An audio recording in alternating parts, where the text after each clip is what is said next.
इस audio recording में मैं जो क्लासिफिकेशन ऑफ आपकी क्रॉप्स हैं, क्रॉप्स मतलब फसल हैं, उनके बारे में बताऊंगा। उनका वर्गीकरण मतलब कितने तरह की फसल होती हैं। अभी हाल ही में एक पेपर हुआ था, ये तो यूपीएससी ने कई बार पूछा है। अभी यूपी पीएससी ने एक पेपर कराया था ARO का, तो उसमें क्वेश्चन पूछा था, वो काफ़ी लोगों का गलत हो गया। वो ये नॉर्मली ये क्वेश्चन था कि ये कैश क्रॉप कौन कौन सी है, इनमें कौन कौन सी नहीं है, इस तरह से क्वेश्चन था। मैं देख रहा हूँ कि जो भी पढ़ रहे हो उसमें आपका फंडा बिल्कुल क्लियर होना चाहिए। तो बात हम करते हैं अभी जो सीरियल क्रॉप्स होती हैं, इनको अनाज फसल बोलते हैं। तो अनाज फसल आप एग्जाम्पल से जानोगे, एक तो धान हो गया, गेहूँ हो गया, मैज मक्का हो गई, बार्ले जौ हो गया, ज्वार बाजरा, ये सब अनाज हैं, ये सब सीरियल फसलें मानी जाती हैं। ये सीधी सी बात है कि ये मुख्य भोजन फसलें हैं जिनमें कार्बोहाइड्रेट प्रचुर मात्रा में होता है। ये ऊर्जा देती हैं और हमारे भोजन का मुख्य हिस्सा होती हैं। अब ये जरूरी नहीं कि इनमें सारी चीज़ें पूरे देश में एक खाई जाती हों, लेकिन क्षेत्र विशेष से तब भी खाई जाती है, क्योंकि हमें कार्बोहाइड्रेट लेना है। चाहे हम धान से ले लें, चाहे गेहूँ से ले लें, चाहे मक्का से ले लें, चाहे जो सबसे मिलेगा कार्बोहाइड्रेट। परसेंटेज अलग अलग हो सकता है, किसी में ज़्यादा होता है, किसी में कम होता है। किसी में कम होता है उसमें कुछ और चीज़ होती है, वो भी आपके बेनिफिट के लिए अच्छी होती है, बॉडी बेनिफिट के लिए कहीं ना कहीं।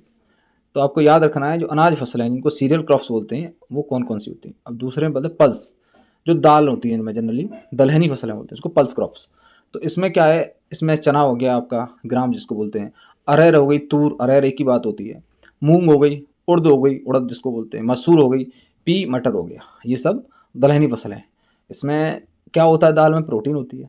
भाई प्रोटीन किसके लिए काम होती है, बॉडी में जो मांसपेशियों की ग्रोथ के लिए प्रोटीन बहुत अच्छा काम करती है। तो इसलिए देखा वो प्रोटीन शेक पीते हैं जिम करने वाले लोग, क्योंकि मसल्स बिल्डअप में प्रोटीन का बहुत बड़ा रोल होता है। तो इसमें लिखा है, क्या लिखा है, रिच इन प्रोटीन, मतलब प्रोटीन ज़्यादा होती है, and improve soil fertility by nitrogen fixation. ये नाइट्रोजन फिक्सेशन भी करती है ज़मीन में। जब नाइट्रोजन फिक्सेशन करेगी, जो आने वाली जो फसल होगी उसके लिए नाइट्रोजन की जरूरत पड़े, मतलब वहाँ से पूर्ति करती रहेगी कहीं ना कहीं। तो दालों का ये काम है। तो आपको याद रखनी कौन कौन सी दाल है, ठीक है। कितने तरह की हैं ये बाद में बताएंगे आपको। चना, अरहर, मूंग, उड़द, ये सब पल्स क्रॉप्स हो गई। अब ऑयल सीड क्रॉप की बात करते हैं, जो तिलहन, तिल जिसमें से तेल निकलता है, तिलहन की। मूंगफली में तेल निकलता है, मस्टर्ड सरसों में तेल निकलता है, सोयाबीन का तेल होता है, सनफ्लावर सूरजमुखी का तेल होता है, और सीसामम तिल, सीसामम इसका भी तेल होता है। इनको बोलते हैं oil seed crops.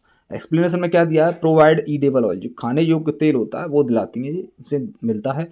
And industrial raw material, और जो फैक्ट्रियों में बहुत सारी चीज़ें बनती है जिसमें तेल की ज़रूरत पड़ती है, या सोयाबीन की ज़रूरत पड़ती है, मूंगफली की ज़रूरत पड़ती है, सरसों की ज़रूरत पड़ती है, या तिल की ज़रूरत पड़ती है। भाई इंडस्ट्री से बनती है, नई नई चीज़ बनती है, रॉ मटेरियल कच्चा, रॉ मतलब कच्चा सामान मिलता है। तो वहाँ फैक्ट्री में ज़रूरत है। तो आपको याद रखना है कि ऑयल सीड क्रॉप्स कौन कौन सी हैं। फाइबर क्रॉप्स कौन कौन सी, इसमें रेसे होते हैं, जैसे कि कपास, जूट, मेस्ता, नारियल का रेशा, कोयर नारियल का रेशा भी तो होता है, और हेम्प, सन। सन पानी में डुबो के उसको काफ़ी दिन दबा के रखते हैं, तब जाके सन निकलता है, उससे रस्सी बनाई जाती है, ठीक है। तो इनमें सब में रेसे होते हैं, तो ये फाइबर क्रॉप्स होते हैं, इनको बोलते हैं। तो इसमें क्या यूज फॉर टेक्सटाइल, मतलब कपड़े बनाने के लिए यूज होती हैं। रोप्स रस्सी बनती हैं, मैट्स बनती हैं, गनी बैग्स बनते हैं, बैग बनाए जाते हैं इनसे, ठीक है। अब शुगर क्रॉप्स, शर्करा की जो फसलें हैं जिनमें शुगर मिलता है, गन्ने में शुगर केन है, गन्ने में मिलता है। शुगर बीट है, चुकंदर, दो में ही शुगर क्रॉप दो ही है, शुगर केन और शुगर बीट। एक्सप्लेनेशन में क्या लिखा है, सोर्स ऑफ शुगर, इसमें क्या होता है, शुगर होता है, सुक्रोज होता है, शर्करा होता है, जेगरी जेगरी, मोलासेस, एथेनॉल, ये सारी चीज़ें इसमें होती हैं, ठीक है। गुड़, सीरा, एथेनॉल। एथेनॉल तो आजकल डीजल बनाने के में यूज हो रहा है ना, बायोडीजल में एथेनॉल का यूज हो रहा है स्पेशली। ये जो शुगर बीट, शुगर, ये बहुत सारी चीज़ें हैं, सीरा हो गया, गुड़ हो गया। जो गुड़ की जो निकलती है अलग से, जो कचरा टाइप बोलते हैं, उसको फेंक देते हैं, उसमें यूज किया जा रहा है आजकल डीजल बनाने के लिए उसको। ट्यूबर एंड रूट क्रॉप, कंद और मूल फसल है। कंद मूल सब सुना होगा, लेकिन इसको इंग्लिश में ट्यूबर बोलते हैं। एंड रूट, रूट मतलब जड़ की, जो मूल की फसल है, जो जड़ वाली फसल है। इसमें एक्सप्लेनेशन में पटेटो आता है। एक बार क्वेश्चन आया था टाइप्स ऑफ रूट्स, पीसीएस में आया था प्री में, तो वो भी बताए जाएंगे कितने प्रकार की रूट्स होती हैं। एक्सप्लेनेशन में क्या लिखा है, पटेटो भी एक तरह से, एक पटेटो क्या होता है, पटेटो एक तना होता है। स्वीट पटेटो शकरकंद, टोपिकाओ साबूदाना बोलते हैं इसको, कैरेट गाजर हो गया, बीट रूट चुकंदर हो गया, ये रूट फसलें हैं जो नीचे ज़मीन में जाती हैं। स्टोर क्या होता है इनमें, अंडरग्राउंड, इसका स्टोर फूड अंडरग्राउंड, नीचे ज़मीन में फूड स्टोर करते हैं। रिच इन स्टार्च, जिनमें स्टार्च ज़्यादा होता है, ये ज़मीन के भीतर भोजन संचित करती हैं और स्टार्च से भरपूर होती हैं। चारा फसलें इनको बोलते fodder crops, forage oblique fodder, fodder मतलब चारा होता है। चारा फसलें कौन कौन सी होती हैं, इसको बरसीम बोलते हैं, जैसे जनरली भाषा में बोलते हैं इसको बरसी, लेकिन इंग्लिश में शब्द है बरसीम, हिंदी में बरसीम बोलते हैं। ल्यूक्रेन, लुसर्न जिसको बोलते हैं, नेपियर ग्रास, नेपियर घास होती है, काओपी, लोबिया होती है, सब चारा फसलें हैं। इनमें क्वेश्चन आ जाएगा इनमें कौन सी चारा फसलें हैं, तो नेपियर घास नॉर्मली सब पशु खाते हैं, यहाँ नहीं उधर खाते हैं, यूरोप में ज़्यादा नेपियर घास खाई जाती है। काओपी, लोबिया खाते हैं, बरसिम खाते हैं, लुसर्न खाते हैं। एक्सप्लेनेशन में लिखा है grown for feeding live stock, जो पशुधन है उसको फीड करने के लिए उगाई जाती है, पशुओं के चारे के लिए उगाई जाती है। ठीक है। प्लांटेशन क्रॉप, बागान की फसल कौन कौन सी होती हैं। एक्सप्लेनेशन में लिखा है टी, चाय बागान, भाई चाय के बागान होते हैं, कॉफ़ी के बागान होते हैं, और रबर के बागान होते हैं, और कोकोनट के बागान होते हैं। ये आपको चारों याद रखने हैं। नारियल के भी बाग होते हैं, कॉफ़ी के भी बाग होते हैं, चाय के भी होते हैं, और रबर के भी होते हैं। ठीक है। रबर सबसे ज़्यादा उधर मलेशिया, इंडोनेशिया, थाईलैंड में रबर पैदा होती है। मलेशिया में ज़्यादा एक अच्छे लेवल पर रबर पैदा होती है। कॉफ़ी भारत में कर्नाटक में सबसे ज़्यादा होती है, चाय असम में ज़्यादा होती है। कॉफ़ी दो तरह की होती है, एक सुना होगा रोबस्टिका होती है, एक अरेबिका होती है, दो तरह की कॉफ़ी होती है। ठीक है। ये भी पूछा जाता है कितने तरह की कॉफ़ी होती हैं। एक्सपीरियंस में क्या लिखा है, commercial crops grown on large states, states नहीं, स्टेट्स मतलब व्यावसायिक फसलें जो बड़े बागान में उगाई जाती हैं। ये बहुत व्यावसायिक फसलें हैं, ये बहुत बाहर जाती हैं, इनका एक्सपोर्ट होता है, और अच्छी बोलते हैं क्वालिटी भी इंडिया में मिलती है चाय की। तो चाय दुनिया में सबसे ज़्यादा कंज्यूम इंडिया में होती है, और सबसे ज़्यादा प्रोडक्शन इंडिया में होता है, ये आपको याद रखना है। ठीक है। कॉफ़ी मुझे लग रहा है सबसे ज़्यादा प्रोडक्शन है वो ब्राज़ील में ही होता है, ब्राज़ील में ही होगा सर, एग्जैक्ट मुझे ऐसा लग रहा है कि ब्राज़ील में ही होता होगा। और नारियल का सबसे ज़्यादा प्रोडक्शन इंडोनेशिया में है, आई थिंक सो, इंडोनेशिया में। रबर का मलेशिया में। हॉर्टिकल्चर क्रॉप्स, ये जितने भी उद्यान की, हॉर्टिकल्चर आप कह सकते हो कि एक ऐसी जैसे कि बाग लगाए जाते हैं, उद्यान जो लगाए जाते हैं, जैसे कि मैंगो के बाग लगा दो, आम की बाग लगा दो, बनाना हो गया, एप्पल हो गई, सिट्रस संतरा हो गया, ग्रेप्स हो गई, टमाटो हो गया, ये सब हॉर्टिकल्चर्स में आ जाते हैं। एक्सप्लेनेशन में क्या है, फ्रूट्स, वेजिटेबल्स, फ्लावर्स, स्पाइसेस। भाई इसमें स्पाइसेस भी हॉर्टिकल्चर में आते हैं, वेजिटेबल सब्जियां भी आती हैं, फल भी आते हैं, और फ्लावर्स भी आते हैं, फूल आते हैं। ये पूछे जाएंगे, इसमें फंसा देगा कि इनमें कौन सी हॉर्टिकल्चर फसल नहीं है।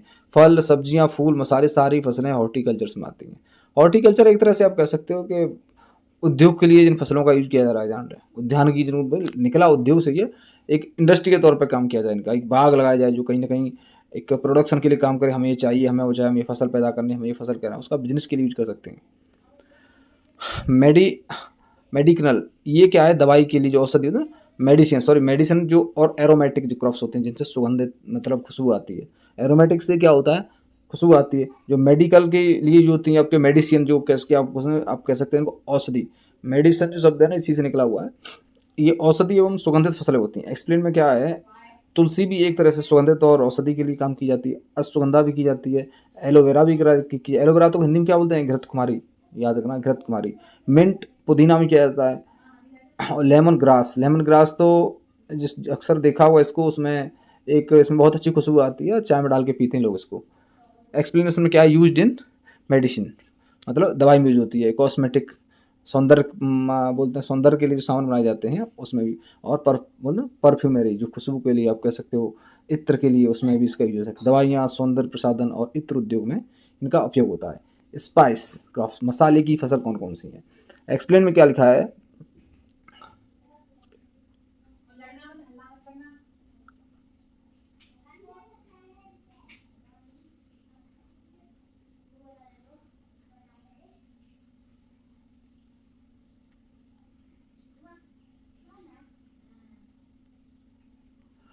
मसाले की कौन कौन सी फसलें। मसाले में इसमें एग्जाम्पल दे रखे हैं कुछ, काली मिर्च, कार्डामम, इलायची की पहाड़ियाँ, कार्डामम की पहाड़ियाँ, एक क्वेश्चन आया था यार, वाला गलत हो गया था यार। जिंजर, अदरक, टर्मिक, हल्दी, कोरिएंडर, धनिया।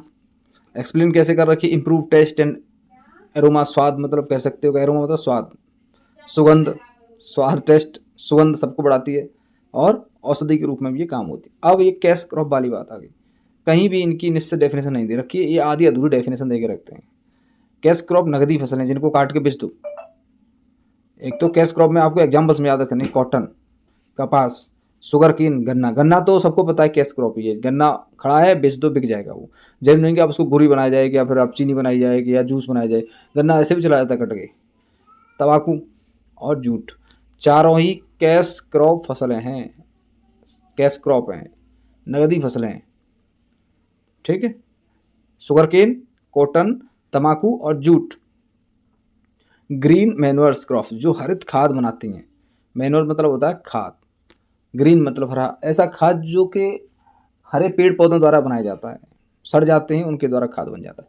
जैसे कि सन है, सन हो गया, ढैंचा, ढैंचा लिखा है ना, और काउपी जिसको बोलते हैं लोबिया। एक्सप्लेनेशन में क्या लिखा है, ग्रोन एंड प्लॉट मतलब उगाए जाते हैं और जोत दिए जाते हैं, बहुत सारे देखा होगा। सॉइल टू ऐड फर्टिलिटी, ये क्या होता है, मिट्टी में जोत दिए जाते हैं, उससे क्या होता है, उनका फर्टिलिटी बढ़ जाती है, उर्वरता शक्ति बढ़ जाती है। इन्हें उगाकर जुताई कर मिट्टी में मिला देते हैं, जिससे क्या है, उर्वरता बढ़ जाती है। तो आपको ये पता हो गया कितने तरह की फसलें, ग्रीन मैनुअल क्रॉप्स हो गई, कैश क्रॉप हो गई। कैश क्रॉप याद जरूर रखना, इसमें कपास आती है, शुगर केन गन्ना आता है, तंबाकू आता है और जूट आता है। स्पाइस फसल कौन कौन सी हो गई, मेडिकल जो मेडिसिन जो एरोमेटिक फसल कौन कौन सी हो गई, हॉर्टिकल्चर में क्या क्या आता है, प्लांटेशन वाला भी कौन कौन सी फसल होगी, चाय, रबर, कॉफ़ी, कोकोनट प्लांटेशन की फसल हो गई। और ये चारा के लिए कौन कौन सी फसल हो गई, नेपियर ग्रास हो गई, काउपी हो गई, लुसन हो गया, बरसीम हो गई, ठीक।